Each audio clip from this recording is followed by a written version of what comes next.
அனைவருக்கும் வணக்கம்.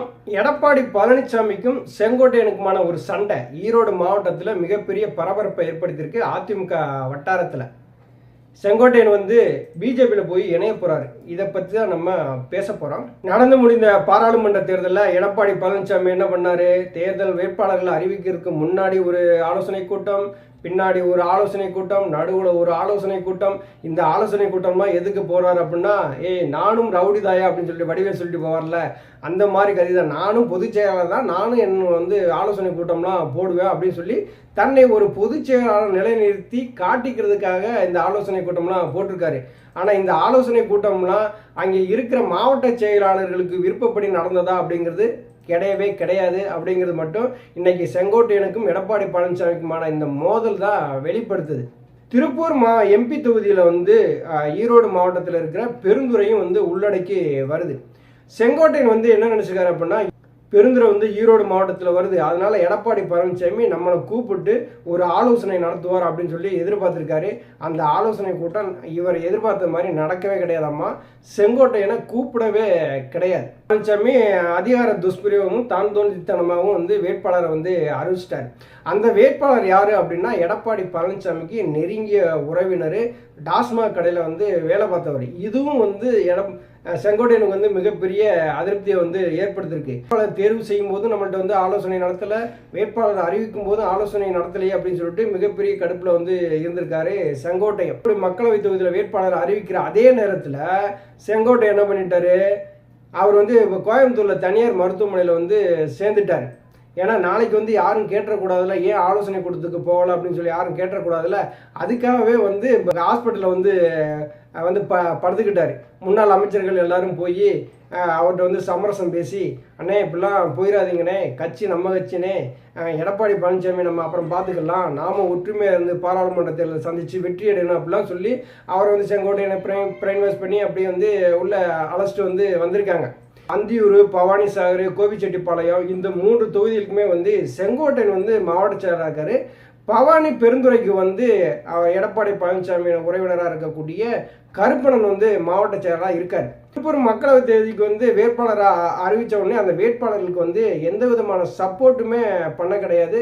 Perundurai MLA Jayakumar. Perundurai MLA Jayakumar யாருன்னு சொல்லி பார்த்தீங்கன்னா, செங்கோட்டையனுடைய தீவிரமான ஆதரவாளர். இப்போ ஒரு தனியார் மண்டபத்தில் போய் இவங்க எல்லாருமே ஒரு மீட்டிங் போட்டு பேசியிருக்காங்க. செங்கோட்டையன், ஜெயக்குமார், மற்ற அவங்களுடைய ஆதரவாளர்கள் எல்லாருமே போய் பேசியிருக்காங்க. எப்படியும் திருப்பூர் மக்களவை தொகுதியில் நிற்கிற வேட்பாளரை, எடப்பாடி பழனிசாமியால் அறிவிக்கப்பட்ட வேட்பாளரை நாம் எப்படி தோற்கடிக்கணும், அதை நாம் வெற்றி பெற வைக்கக்கூடாது, அதற்கான வேலைகளை நம்ம செய்யணும் அப்படிங்கிறதுல செங்கோட்டையன் இறங்கி அடிச்சிருக்கிறாரு. இதை விட மிகப்பெரிய கூத்து என்ன அப்படின்னா, மாவட்ட செயலாளர் இருக்கக்கூடிய செங்கோட்டையனுக்கு தெரியாமலேயே அந்தியூர் சட்டமன்ற தொகுதிக்கு பொறுப்பாளராக ராஜாங்கிறவரை போட்டிருக்காரு எடப்பாடி பழனிசாமி. இது மிகப்பெரிய கோபத்தில் கொண்டு போய் விட்டுருக்கு செங்கோட்டையனுக்கு. என்ன பண்ணிட்டாரு? எனக்கு மாவட்டத்தில் என்னுடைய கண்ட்ரோலில் இருக்கக்கூடிய அந்தியூர் சட்டமன்றத்துக்கு என்னை கேட்காம நீங்கள் ராஜாங்கிறவர் எப்படி நீங்கள் பொறுப்பாளராக போட்டீங்க அப்படிங்கிற மாதிரியும் அந்த பேச்சுவார்த்தைகள்லாம் ஓடி இருந்திருக்கு. ஆனால் செங்கோட்டையனுக்கு ஒரு பரம எதிரியாக இருக்கக்கூடியவர் தான் ராஜாவாமா. அப்போ எடப்பாடி பழனிசாமி என்ன கணக்கு போட்டுருக்காங்க பாருங்க. ராஜாவையும் செங்கோட்டையனையும் மோத விட்டு, இந்த மோதலில் நமக்கு ஆதரவாக யார் இருக்காங்களோ அவங்க நம்ம கட்சிக்குள்ளே வச்சுக்கிறோம் அப்படிங்கிற மாதிரி தான் எடப்பாடி பழனிசாமி ஐடியாவாக இருந்திருக்கு. இப்போ திருப்பூர் மக்களவை தொகுதியை பொறுத்தவரை பார்த்தீங்கன்னா, இப்போ செங்கோட்டையன் வேலை செய்யவே கிடையாது. அவர் குடும்பத்தில் நடக்கிற அந்த கல்யாண வேலைகளில் அவர் பிஸியாகிட்டார். திருப்பூர் பாராளுமன்ற தொகுதிக்கு வேலுமணியை பொறுப்பாளராக போட்டிருக்காங்க. இது செங்கோட்டையனுக்கு சுத்தமாகவே பிடிக்கலை. இப்போ என்ன நடக்குது அப்படின்னா, ஈரோடு கிழக்கு மேற்கு மாவட்ட செயலாளர்கள் அவர் KV ராமலிங்கம், இவர் ஜெயக்குமார், இப்போ ஏற்கனவே இப்போ எடப்பாடி பழனிசாமி மேலே மிக அதிருப்தியில் இருக்கக்கூடிய தங்கமணி, இவங்க எல்லாரும் சேர்ந்து ஒரு மீட்டிங் மாதிரி போட்டு பேசி இவங்க ஒரு தனி அணியாகவே செயல்படுறாங்கம்மா. இதை விட முக்கியமாக நம்ம பார்க்க போகிறது என்ன அப்படின்னா, இந்த கட்சியில் நமக்கான மரியாதை குறைய செங்கோட்டையன் அடுத்த மூவை எடுத்து வச்சிருக்கிறாரு. ஈரோடு மாவட்டத்தை சேர்ந்த ஒரு தொழிலதிபர் ஒடிசாவில் நிலக்கரி எடுக்கிற அந்த நிறுவனம் நடத்திட்டு வர்றாரு. அவர் பிஜேபிக்காரரு.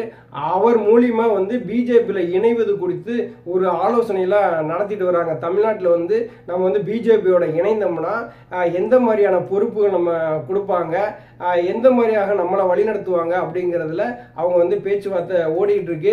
செங்கோட்டையன் என்ன பண்ணுறாரம்மா, தனக்குரிய ஆதரவாளர்கள் எல்லாருமே சேர்த்து வச்சு ஒரு பரிசீலனை பண்ணிட்டு இருக்காரம்மா. நாளைக்கு பிஜேபியில் போய் இணைவதாக இருந்தால் எப்படி இணையலாம் அப்படிங்கிறதையும் இவங்களுக்குள்ளேயே ஒரு ஆலோசனை நடத்திக்கிட்டு இருக்காங்களாம்மா. ஜெயக்குமார், இது செங்கோட்டையன், தங்கமணி, இந்த 3 பேருமே வந்து எடப்பாடி பழனிசாமிக்கு எதிராகவே ஒரு அணியாக வந்து செயல்பட்டு வர்றாங்கிறது நல்லா தெரியுது.